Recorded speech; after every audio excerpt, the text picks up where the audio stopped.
Good morning. It's Monday. It's Memorial Day. Lots of birds are chirping. It's a little hot and humid, or humid. I think it's only going to go up to about 78 today. Today's a very special day. First of all, let's start with the earrings. I'm doing another pair, my third pair of patriotic earrings, because today is a special day and it's Memorial Day. And for lots of us, it's special because it's the official beginning of the summer season. We have a day off from work.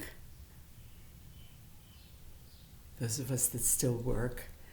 And it's just a time that marks a new beginning.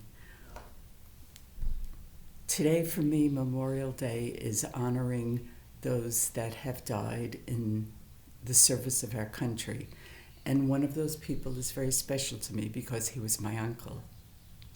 His name was Anthony Michael Matucci, and I named my oldest son after him. My son's name is Michael Anthony O'Brien, obviously. And I usually try to put something out on Facebook in memory of my uncle every year. So some of you may have known that he was missing in action in Korea. And I was flipping through some of the sites last night, and there's a Korean War project. And I had completely forgotten that several years ago, actually it was in 2002, I had been contacted by the project for DNA sample for my uncle. At that time, they were only doing DNA, mitochondrial DNA, which had to come through the female line. And there was no line other than possibly somebody in Italy, because my grandmother only had 3 sons. A few years ago, they contacted my brother because they now have a test that can use the male DNA. And as of now, they have not found any remains that belong to my uncle. However, I went on the Korean War Project site last night and I found a memory that I had written on the site in 2002, and I'd like to share that with you today as my Memorial Day celebration. Anthony Matucci was my uncle, my father's youngest brother.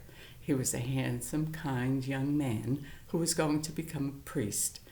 I believe he spent 1 year in the seminary.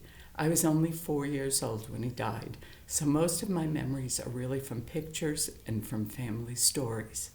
My grandmother, Chisira Matucci, never recovered from her loss. I remembered her wearing the black of mourning until she died in the 1980s. We would visit for dinner every Sunday, and she wouldn't even allow my brother and me to turn on the TV for 7 years after he was missing. I know that she did make at least one trip to Washington, D.C. on behalf of the MIAs, but nothing came of it. My uncle's remains were never found. I am grateful that sites like these are available so that all may remember and honor those who served our country and fought for our freedoms.